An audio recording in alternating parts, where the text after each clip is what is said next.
such amazing farmland here. Water is why Champaign-Urbana is one of the best places to live.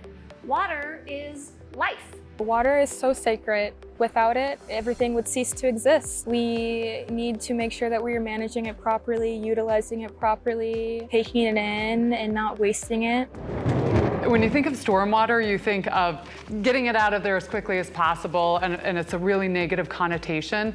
Rainwater evokes something that is necessary. We need the rain to nourish plants and to replenish groundwater.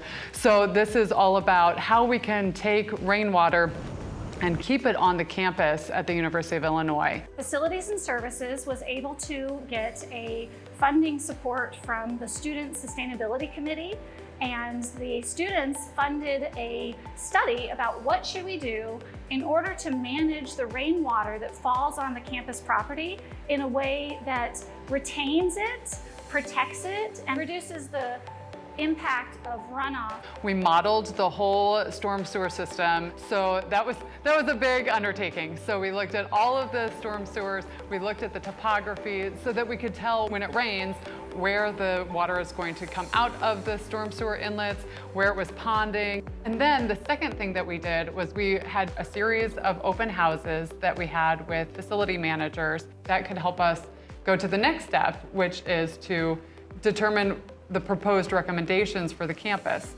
So then in our model, we started adding in different rainwater facilities. So these were things like rain gardens or permeable pavement, things like that, in order to reduce the amount of runoff that was leaving the campus. It's an extension of us. I mean, we have to want to go out and make these differences to support our physical environment. Without students, without people wanting to make a difference, I mean, the campus would not look the way it does right now. All of this is really an important difference by talking about the needs, by saying, I support taking care of our water.